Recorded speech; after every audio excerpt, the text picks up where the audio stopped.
Tamil Nadu budget 2024 செம்மையா இருக்கு. இனி மாணவர்களுக்கும் மாதாமாதம் 1000 ரூபாய். வெளியான அசத்தல் அறிவிப்பு.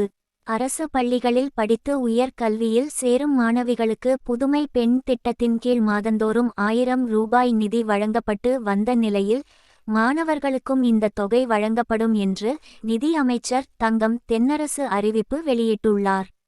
அரசு பள்ளியில் பயின்ற மாணவர்களை சாதனையாளர்களாக உருவாக்கிடவும் உயர் கல்வி சேர்க்கையை அதிகரிக்கவும் தமிழ் புதல்வன் என்ற மாபெரும் திட்டம் தொடங்கப்படும்.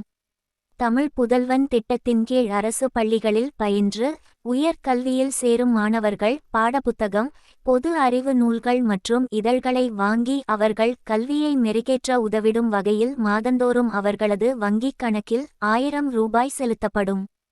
360 கோடியில் தமிழ் புதல்வன் திட்டம் செயல்படுத்தப்படும்.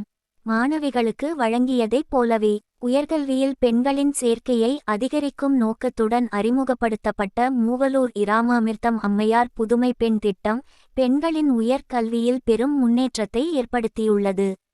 அதேபோல் அரசு பள்ளிகளில் பயின்ற ஏழை எளிய மாணவர்களை சாதனையாளர்களாக உருவாக்கிடவும் அரசு பள்ளி மாணவரின் உயர் கல்வி சேர்க்கையை உயர்த்திடவும் தமிழ் புதல்வன் எனும் ஒரு மாபெரும் திட்டம் வரும் நிதியாண்டில் இருந்து அறிமுகப்படுத்தப்படும்.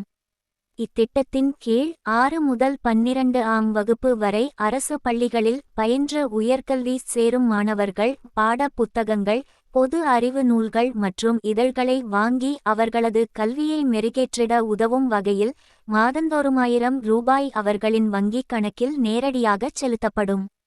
இத்தகைய முன்னோடி திட்டங்களின் மூலம் நமது இளைஞர்களின் ஆற்றலை ஆக்கப்பூர்வமாக பயன்படுத்தி அவர்கள் நமது மாநிலம் மற்றும் நாட்டின் எதிர்கால தூண்களாக திகழ்வார்கள்.